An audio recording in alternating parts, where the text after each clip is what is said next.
Good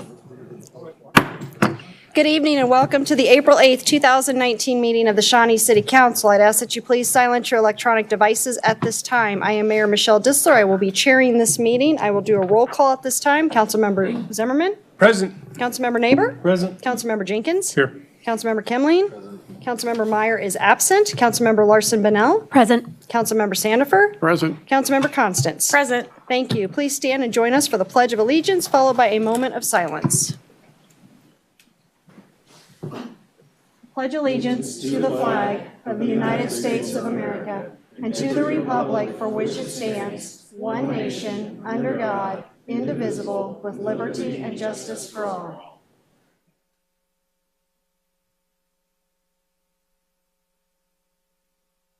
Thank you. Next, I'll explain our procedures for public input. During the meeting, I'll offer the opportunity for public input. If you'd like to speak to the council at any of those times, please come forward to the microphone. I'll ask you to state your name and address for the record, then you may offer your comments so that members of the audience can hear your comments. I ask that you speak directly into the microphone. By policy, comments are limited to 5 minutes. No person may speak more than twice to any one agenda item. After you're finished, please sign the form on the podium to ensure we have an accurate record of your name and address. In addition, while I won't do a roll call vote on every vote, I will state council members' names who vote in minority, so our listening audience will have a clear and accurate record of the vote. Next item on the agenda is the consent agenda. Does anyone have an item they would like to remove from the consent agenda? Seeing none, I'll accept a motion to approve the consent agenda. Motion to approve. Second. Motion has been made and seconded on this item. All those in favor say aye. Aye. Opposed, nay. Motion passes. Next item on the agenda is mayor's items, and I do not have anything tonight. Next item is business from the floor. Is there anyone who has comments on an issue that is not on tonight's agenda? Please come forward and state your name and address for the record.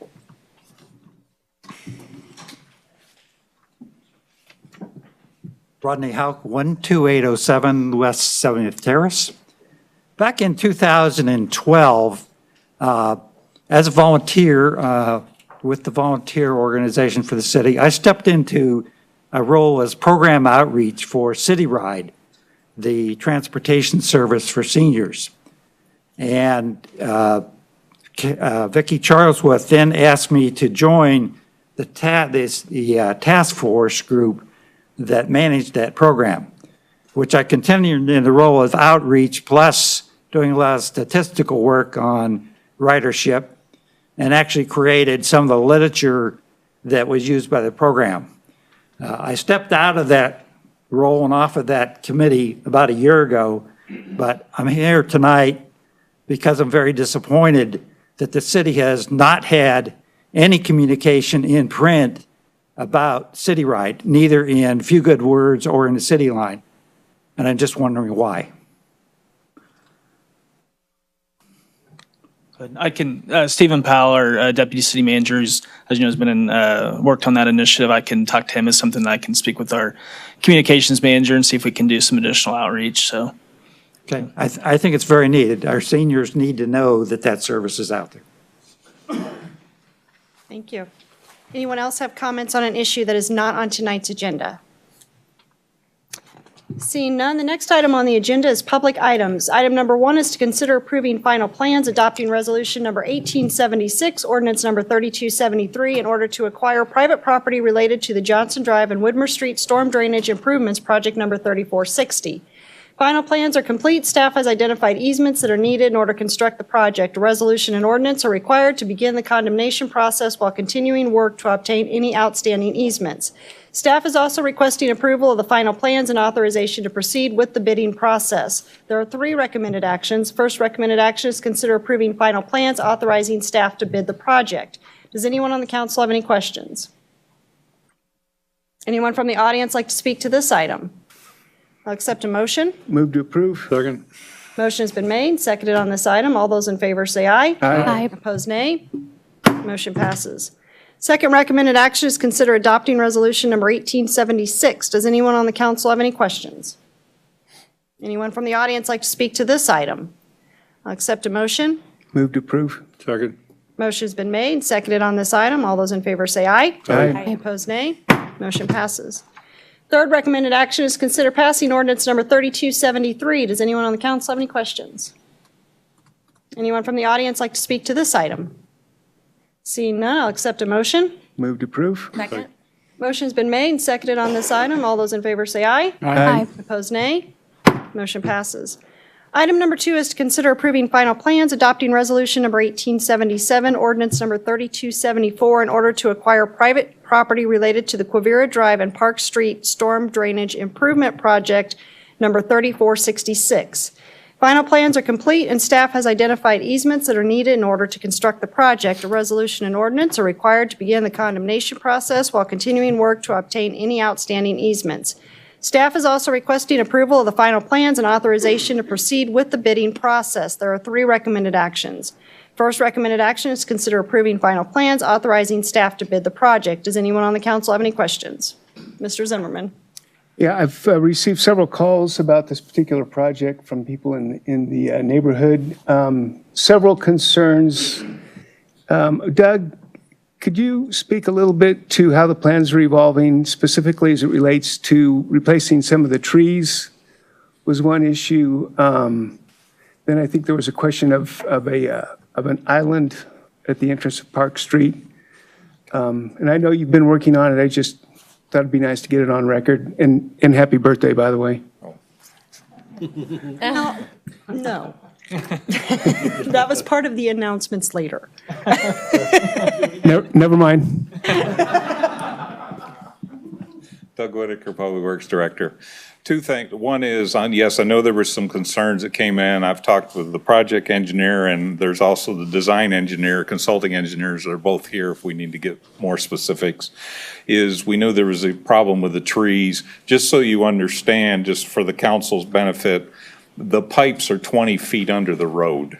So therefore, we have to stair step the banks back, obviously, for safety, for even construction, and these are large boxes that have got to go down in. So obviously, yes, there are trees being removed.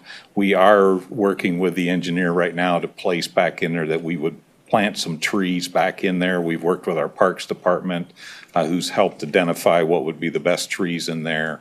For Neil's benefit, that was Joe. Joe went out with us, so no, Neil knew what's going on. But we've been out with the Parks Department to try to figure out how to put some trees back in there in the proper spacing so that they could grow back in. So we tried to address the trees coming from there. The island is a separate issue. It doesn't have anything to do with the storm. You know, the island is the entrance island.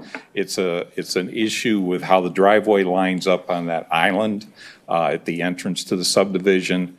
From the standpoint of that's the way, I mean, I guess what we want to do is, the issue is the island causes issues with vehicles coming in because of the way the first home's driveway is constructed. This is the way the subdivision developer developed the property and platted it back in the 90s. So to make modifications, that's not normally the city's responsibility because that's the way it was constructed initially.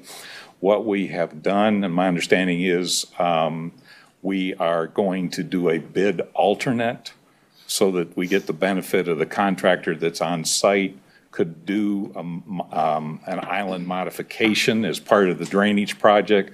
However, it would either be the HOA or the landowner's, at this point, responsibility unless things change.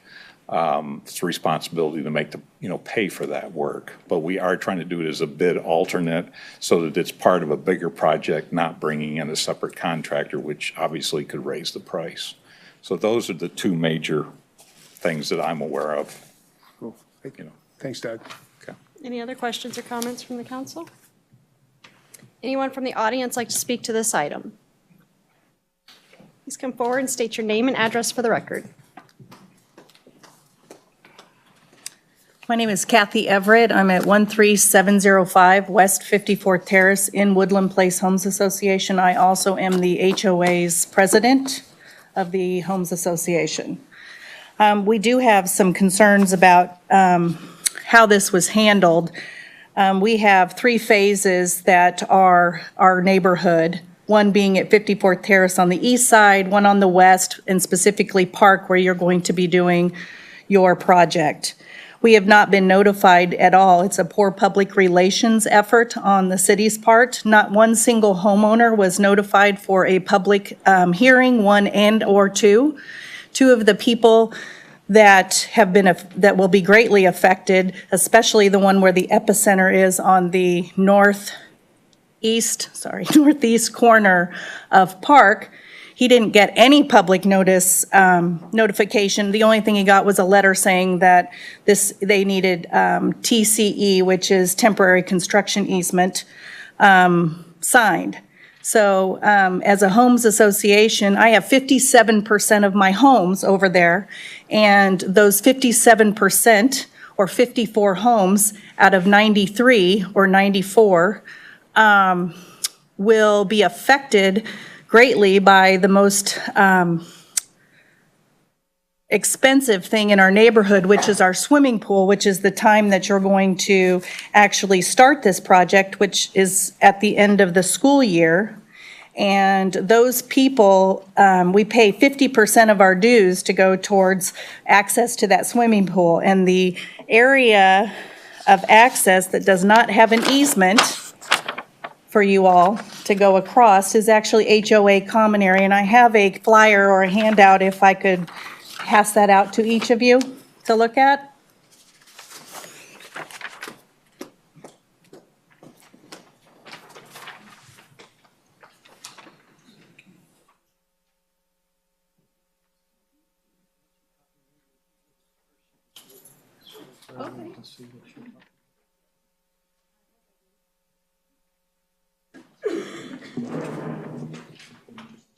Yeah, we can.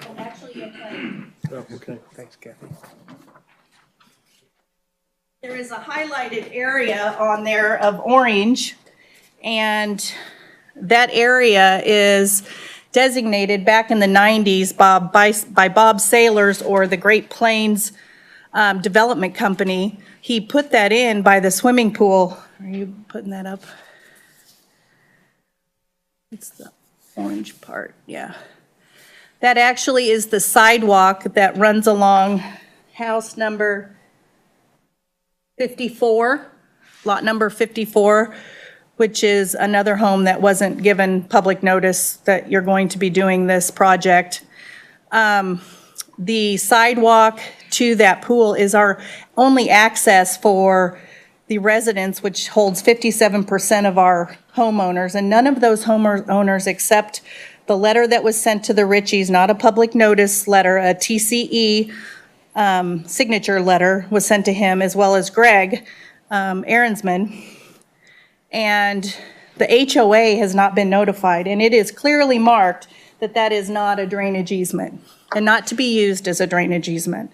And so I feel like our homes association, that this project needs to be tabled for a little bit, some more knowledge needs to be gathered, and at least notify the HOA, since 57% of our homes are going to be affected.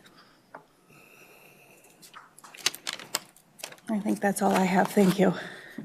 May I ask a question? Yes. I'm so sorry, I'm having problems reading this. Can you point on there where your pool is? I'm just trying to understand. The big square is the easement where the swimming pool is. Oh, okay. The triangular area is the sidewalk that comes in. It's a pie-shaped. It looks like it closes at the point, the epicenter of that triangle. It does not. Okay.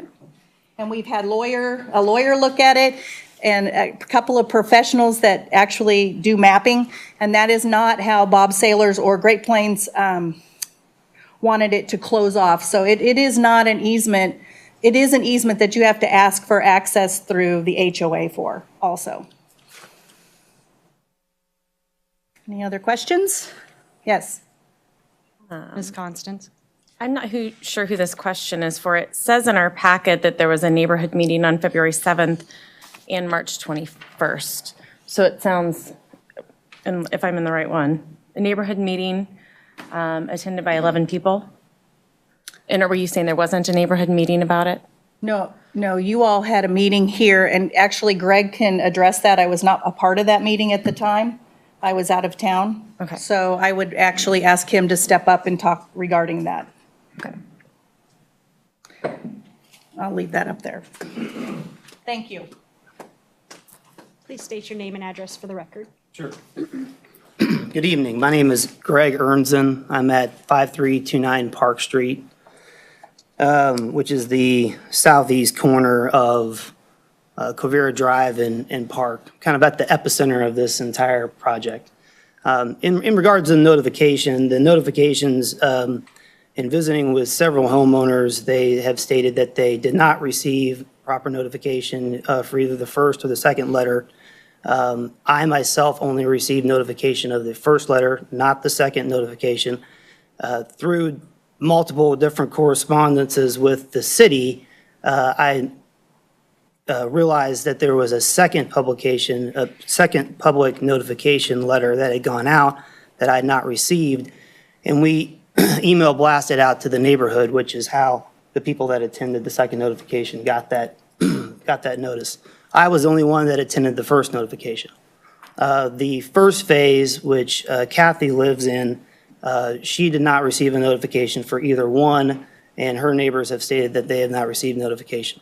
Additionally, we have friends in other subdivisions that, Saddlebrook, et cetera, that say that they haven't had notification, which the street obviously affects them as well. So that's basically in regards to the notification. But I would be glad to ask any other follow-up questions to some of Kathy's points if needed. Specifically, what I would like to bring to the attention of the city is, like I said, I'm at the epicenter of the project, and there is a safety issue for our neighborhood, which is the second median on Park Street, which Doug, I believe, had brought to the attention. This median happens to be right in the back of my driveway that I back up into every day. So it causes us to either have to back up the hill on Park to get to the correct side of the road, or to quickly go in between go on the wrong side of the street and then go in between the two medians to get to the correct side of the road to exit onto Quivira Drive. Additionally, the southeast side of the street is narrower than the northwest side of the street. So when first responders equipment come to my house, ambulances or fire equipment, which unfortunately happens quite regularly because I have a son with special needs, but it completely blocks the street from passing through on the southeast side, causing traffic to have to cut through the median, go through, which I do have a printout. See if I can make this work. Apologies, I should have brought that up earlier.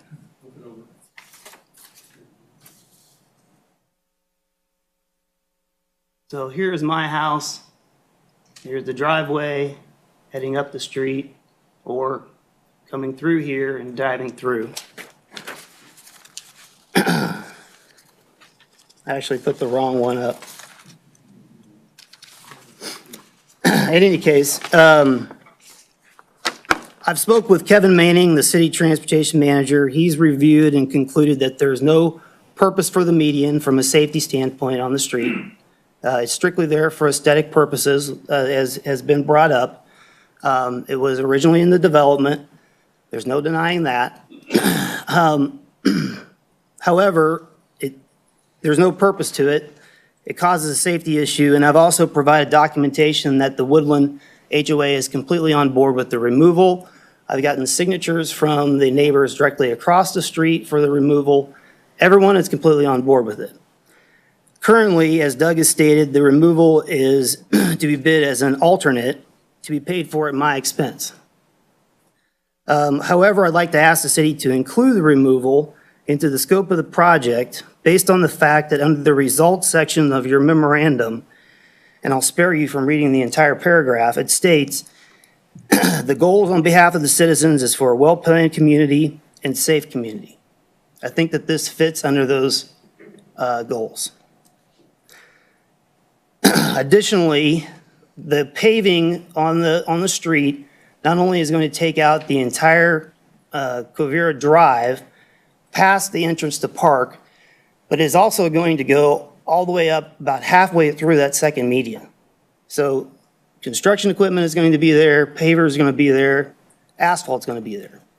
It's strictly the removal of a 60-foot median that I'm asking for to be included, which is, based on the project of 1.5 million, is less than 1/2 of 1% of the total cost of this project. I've been given estimates anywhere from $3,000 to $17,000. Is that correct, Doug? It depends on whether or not it's a partial removal of the median or a full removal of the median. It just, Partial, 12 for full. excuse me. Ernie Longoria, Senior Project Engineer. I'm the project engineer for this project. Those estimates are based upon either partial removal of the median or full removal of the median. So it just, 17,000 is the maximum. that was an estimate that we had at our final plan neighborhood meeting. Since then, it's been revised down to closer to 7 for the partial and 12 for the full. 7 for the partial and 12 for the full removal of the median, roughly. Ms. Constance? To clarify, was it the HOA's plan that put the median in, or was it the city's plan that put the median in?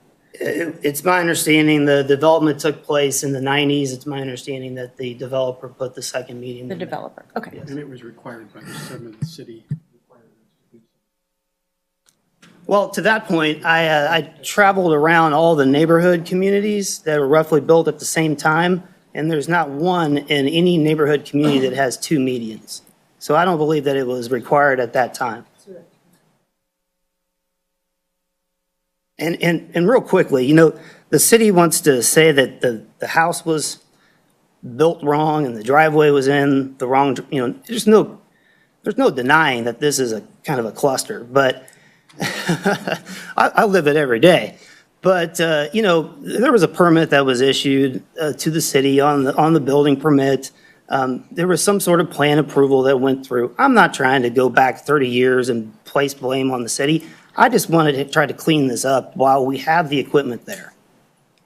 Councilmember Sandifer? Would your homes association split it with us? I guess it depends on what the cost would come in at. He's saying at $12,000. We would have to take that back before the homes association to get approval on that. That's just a question about, you know, because it isn't something the city's required to do, but We would consider any option that would be brought to us, other than this solely at my expense. Councilmember Zimmerman? Yeah, I think we need to keep it on the, if we're going to get the correct number, we need to keep it as an ad alternate in the bid form, absolutely. And then as we proceed forth, we can, once we know what the real number is, because we're looking at guesstimates right now, we're going to take competitive bids, and that's going to give us a legitimate real number that we can all work with, have a better understanding. I think at this particular point in time, it would be difficult to make a decision without having complete information in front of us.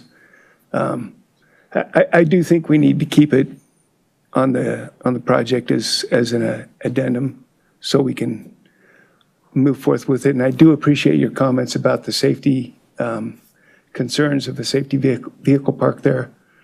Frankly, I'd like to rip the whole thing out if we're going to do it, because I'm looking at the picture that you're showing us, and if you rip out just a part of it, you're still going to have a blocked roadway. Yeah. Yeah, and I'm somewhat in this aspect for my line of work, and I'm going to guess that the actual complete removal should be cheaper than a partial removal. You still have to put in curb and everything else. But, Yeah. Again, I appreciate you guys' consideration on this. I ask that you guys would work with myself and the HOA on it. To conclude one of Kathy's thoughts, there has been a lot of conversation involved with islands and replacement to be back to normal. However, the HOA has not seen anything in writing as to it's going to be a complete mess right there. And there's going to be there's a sprinkler system, there's lawn HOA, there's trees that are going to be removed that have to be replaced. So we would just like to get a little bit more in-depth conversation going with the city in regards to all that as it affects the HOA. Thank you. Councilmember Zimmerman? One more question for Doug and his team. There was a request that we table this for a little while.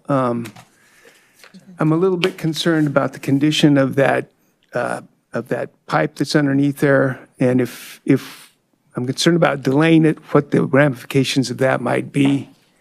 So could we speak to that a little bit? This is obviously a priority for the city. I'm not sure we want to postpone it, but I don't know the details. Ernie Longoria, Senior Project Engineer. Again, I'm the project engineer for this project. With respects to the status of the pipes beneath Quivira Drive, the bottoms of the pipes are missing in places. So with the recent weather that we've had over this particular winter, we're concerned that we're going to start losing bedding around those pipes, which will continue to fill into those holes. I'm not sure how much longer we can delay putting this, at some point, we're going to have to come in there and tear out the pipes. Sooner rather than later, planned versus unplanned, and we can get better pricing by doing a planned project versus an emergency type repair. Councilmember Larson-Bonnell? So just to clarify, if I may put what you said, I hope in layman's terms. So if that continues, so some of the bottoms are missing, and if that were to continue, would that result in sinkholes then? That is correct. Okay, so we're talking literally about sinkholes. That's That correct. seems significant. Councilmember Neighbor? Yeah, what is the traffic count on Quivira Drive in that area? Do you have that number? I don't have that number readily available. I'd have to visit with Kevin Manning on that. I would offer, though, that everybody that's coming down Flom to there and Quivira, it serves the whole western side of, 15, 14, and Lake Quivira, so it's pretty busy place, so. It's probably fairly significant traffic. Councilmember Jenkins?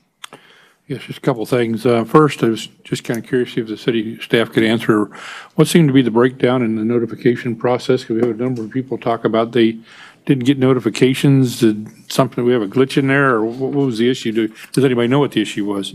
I'm not exactly sure what the issue was. It came out at one of our preliminary plan meetings, and I apologize if, unfortunately, this is one of the first times you're hearing about the project. We did make an effort to try to reach out to folks, and Greg, thankfully, was good about reaching out and forwarding emails on to other people as well. From our process standpoint, we use the same process that we normally use. We do a mail merge. We include, returned self-addressed stamped envelopes for the easements, and the same process that we use for mailing out the notifications for the preliminary and final plan meetings was the same one we used to mail out the easements. So I'm not sure what was different about that. Maybe a thicker envelope for the postal carrier. I don't know. Why it was like that. So it sounded like there were 2 letters mailed? Right. There were 2. There was a preliminary neighborhood plan meeting, and then there was a final plan neighborhood meeting. And both of those use the same process that we use for mailing out the easements as well, which from an easement standpoint, I've talked with, either on the phone or, in person with everybody that we need temporary construction easements for. And as far as the process, so with the easements, it would obviously be anybody that is directly impacted, right? And then as for the rest of the project, is it like anyone within 150 feet, or what is the determination of who gets a letter and who doesn't? Just roughly kind of a radius, who's going to be directly impacted by the project, either by truck traffic, construction traffic, that sort of thing. So originally, when we sent out notifications, we reached out to the entire Woodland Place and also Saddlebrook to the west as well. So just because, I guess, with Saddlebrook, they're downstream, there are some houses that end up flooding in there. So we worked with our consultant, Renaissance Infrastructure, to make sure that we maintain the existing hydraulic conveyance through there, so we weren't sending more water downstream or holding it back and flooding Woodland Place instead. Okay, but Councilmember Jenkins? not really sure, I guess we aren't really able to pin the finger on what exactly happened there. We just, apparently some people didn't get notification or didn't open the envelope or God knows what. That kind of stuff does happen. I don't open all my envelopes, frankly. I wish I did, but then again, I'm not so glad. I'm kind of glad I don't. But the bottom line is I'm concerned about the safety issue, and I'd like to get that done. I support that fully, what was brought up about trying to get that median removed. I think that'd be a very good idea. I'm very much into the public safety aspects of this, and the fact that we've got a child in that house that has special needs. I think to just ignore that would be pretty callous. I don't think I can go with that. I think we need to get it done. I'm sorry, but I think we need to move forward on the project, and the reason we need to move forward on the project, however, is because of the fact that we got to replace that pipe under there. If we don't, that street collapses. We could have all kinds of serious issues as a result of that, which could drive the cost up dramatically. So there is a timing issue here. On a normal situation, this is a scheduled project and something like that, I would be very much in favor of tabling this for a while and go ahead and make sure everybody was up to speed and everybody's happy and that kind of thing. But in light of the fact we aren't in that situation, we do need to get this project moving as quickly as possible.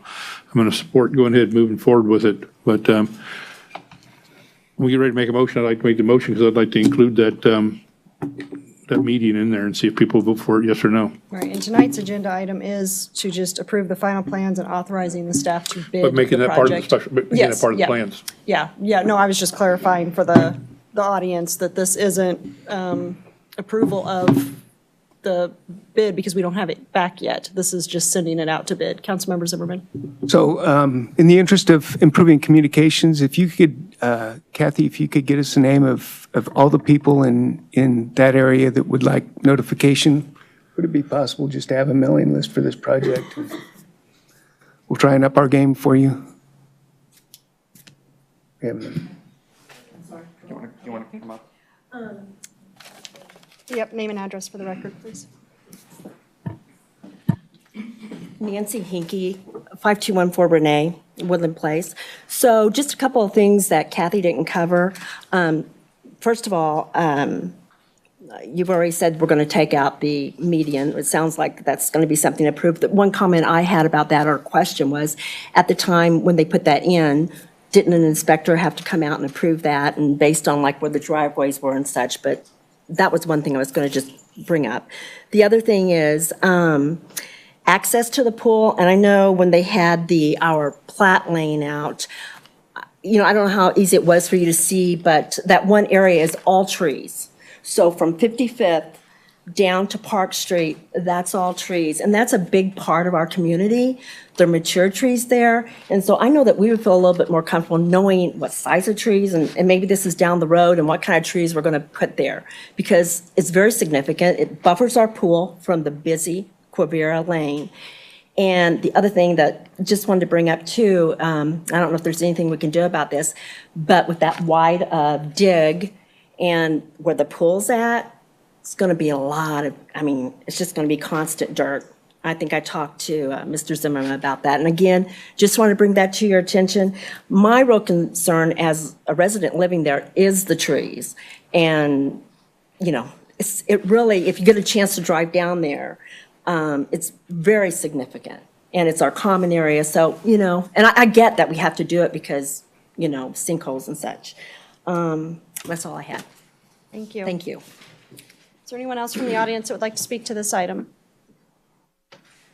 Okay, seeing none, I will accept a motion.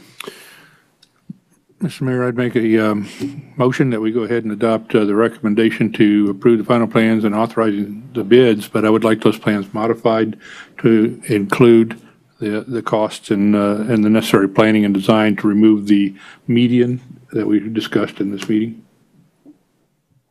Second. Motion has been made and seconded on this item. All those in favor say aye. Aye. Opposed, nay. Motion passes.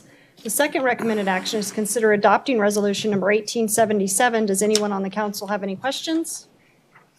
Anyone from the audience like to speak to this item? I'll accept a motion.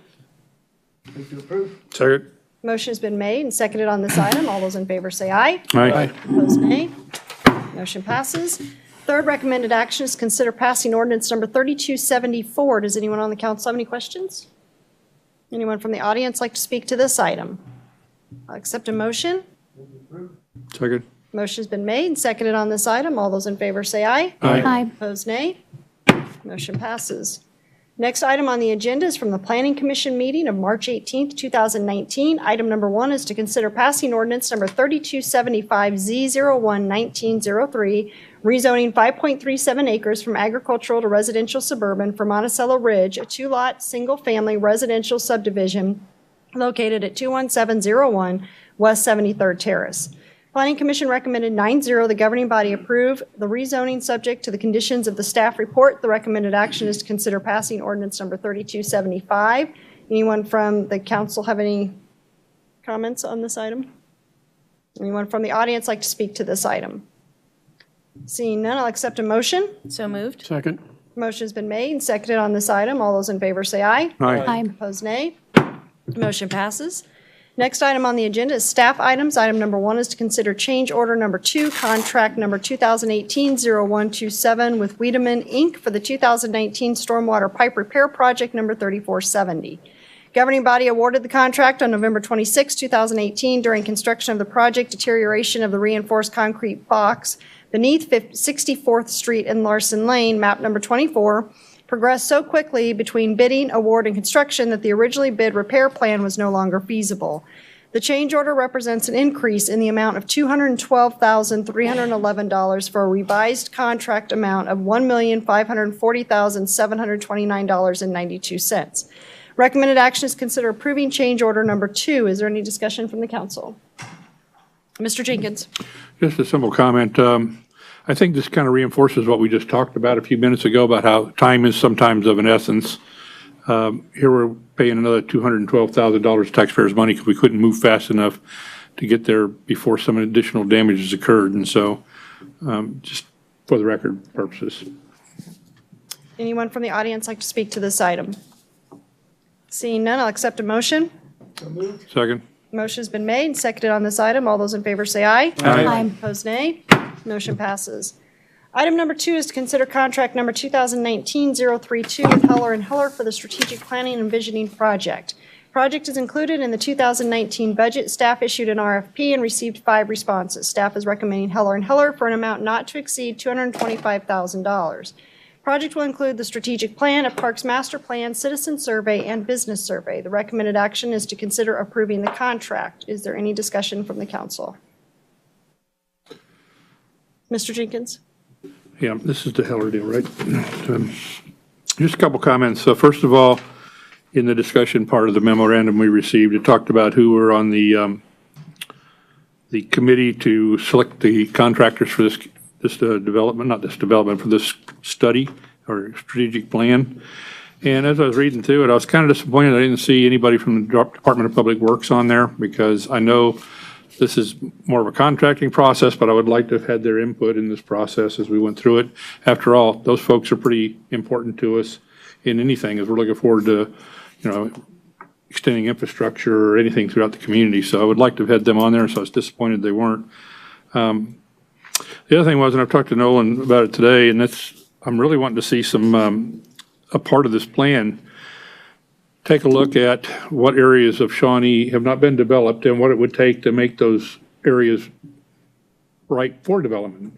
Because to me, that's, when you talk about investing in the community, that's investing. That's putting something out there that's going to give you a return, because now it's opened it up for some development, some properties out there which will pay property taxes, some businesses which will have sales taxes, and we get a return on our investment. And I've heard multiple times from various people, developers and so on, that they're, if we could do a few things out in the western Shawnee area especially, we see some explosive development in some of those areas. And I'd like to see us include that as part of the plan, so that when we're looking at it as a council up here, that's in our minds when we're talking about how much money we're going to spend on this, that, and the other. Well, darn, we wanted to spend some on this too. So, it would help you weigh the decision much more thoroughly if you had that kind of information available to you. So I would like to see that be part of this process. And you may think that is part of the how-to, but I don't think it is part of the how-to. I think it's part of the conceptual end of it, where, what's out there, what do we need to take into consideration? We look in broad scope on our community and what we're hoping to do in the future. So I just like to see that included as part of the plan. Okay. Any other questions or comments from the council? Anyone from the audience like to speak to this item? Seeing none, I'll accept a motion. Move to approve. Second. The motion has been made and seconded. All those in favor say aye. Aye. Opposed, nay. Hey, Motion. I didn't hear my thing included, so I really wanted that in there. So I would have to vote no, even though I want the strategic plan. Did you make a motion? I didn't get to make a motion. A motion was made rather quickly, and you all voted on it, and boom, it was done. So that, I don't know where I could have squeezed in a motion there. It was pretty quick.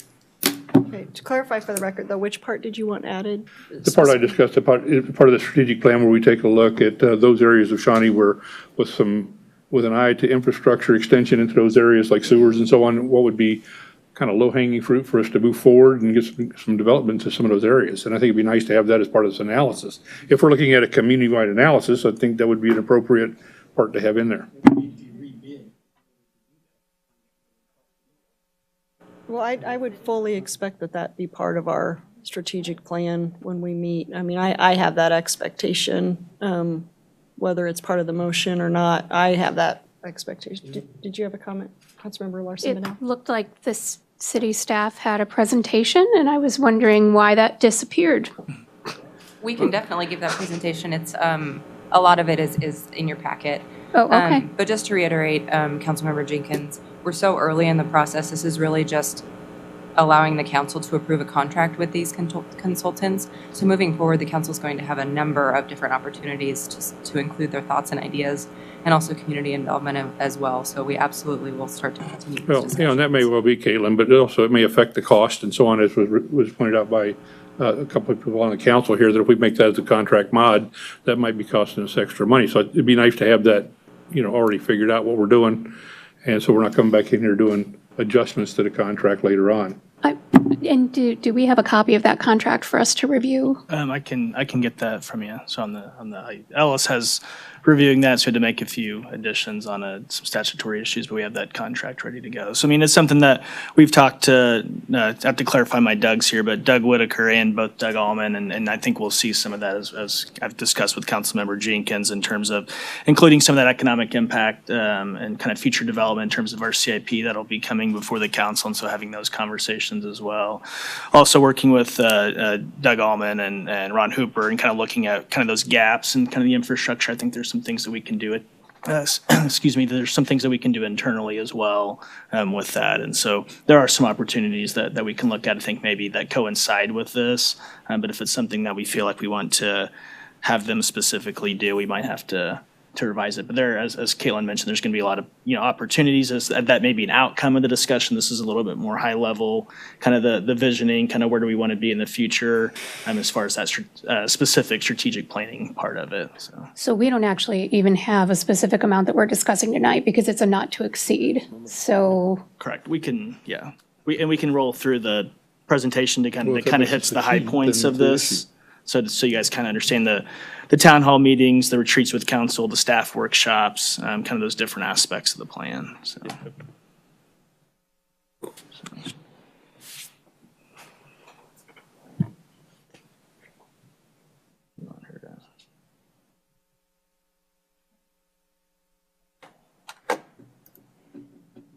Caitlin Gard, Assistant City Manager.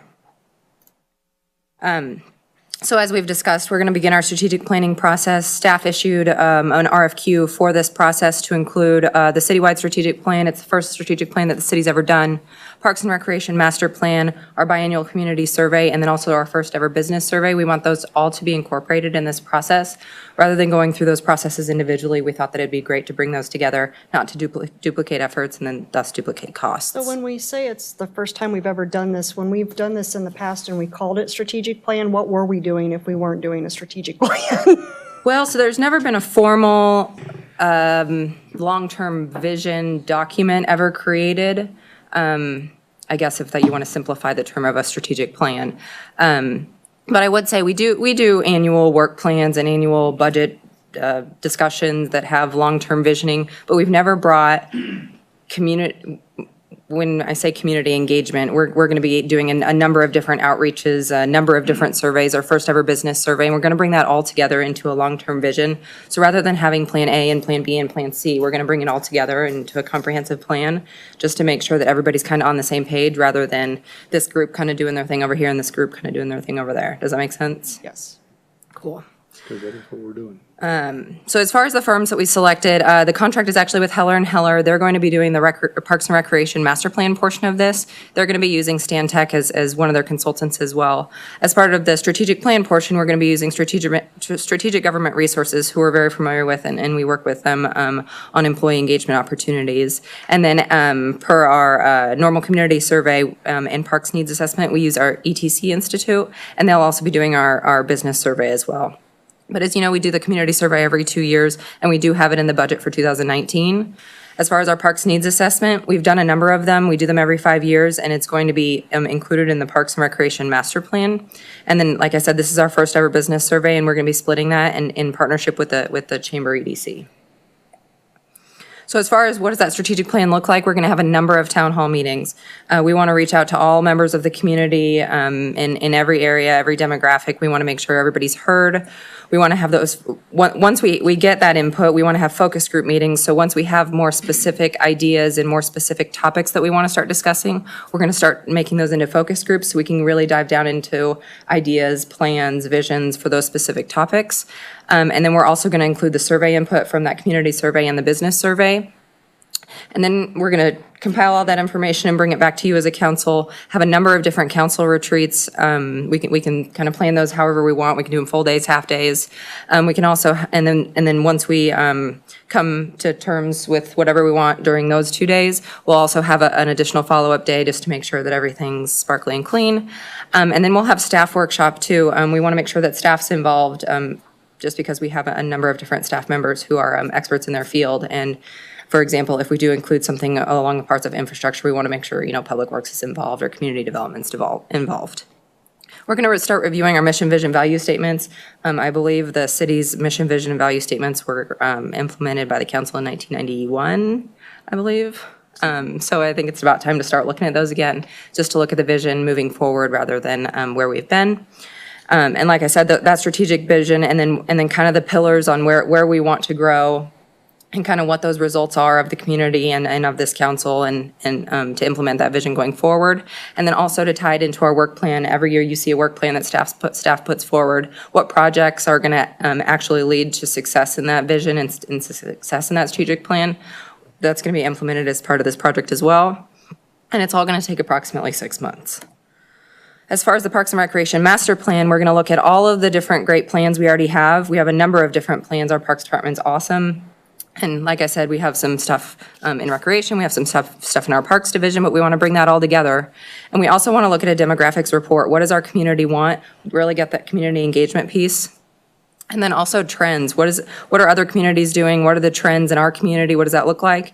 And then also bringing that community engagement, like I said, specifically in Parks and Recreation, we're going to have a focus group meeting specifically for that topic, including a number of open houses. And like I said, ETC will do that needs assessment. In addition to that, a parks assessment, asset inventory and classification will be completed. We already know what assets we have in all of our parks, but we want to make sure we have a complete condition assessment so we can start including some of that on our CIP. Just like our infrastructure, some of our parks are getting a little bit older as well, so we want to make sure that we have an appropriate maintenance and replacement schedule for those. And then also our levels of service. Are we providing service to the appropriate level? Do we need to be providing more or less service? What does that look like? And then the same for recreation programming. Are we doing enough? Do we need to be doing more?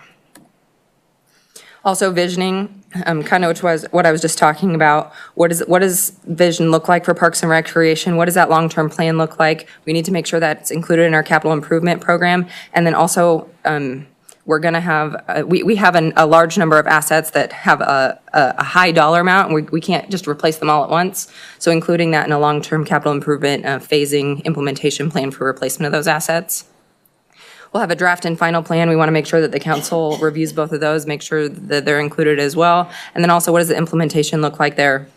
We have to do it strategically. Our Parks and Recreation Department is awesome when we'll be working with them.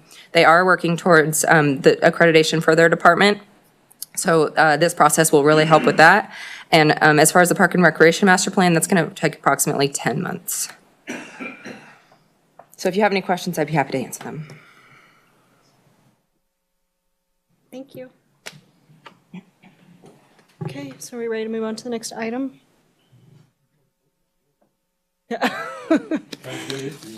But I do think we're all in agreement that the points you brought up are very important. Like I said, I have full expectations that that's going to be part of the discussion, so. Yeah.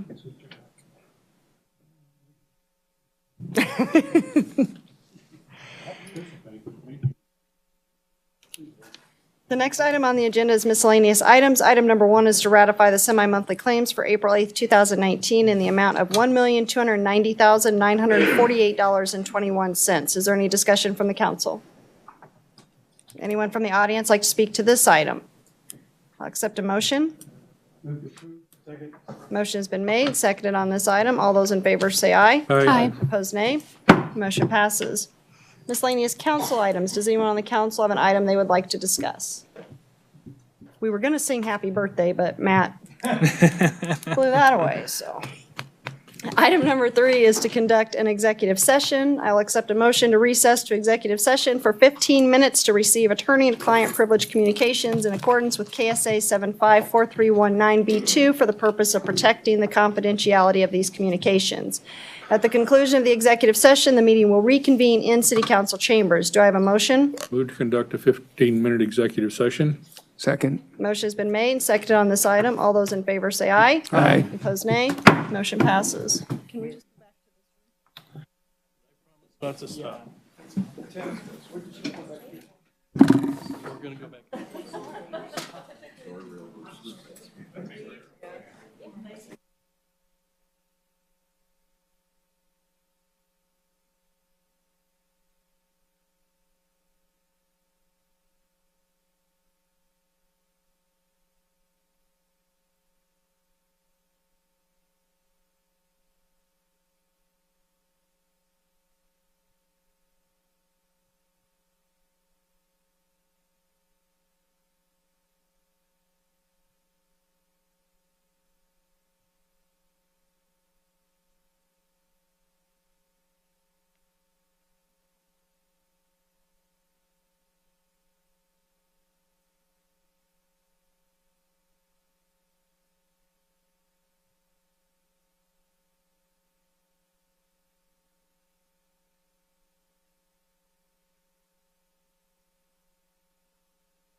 The next action is to reconvene the meeting. Do I have a motion?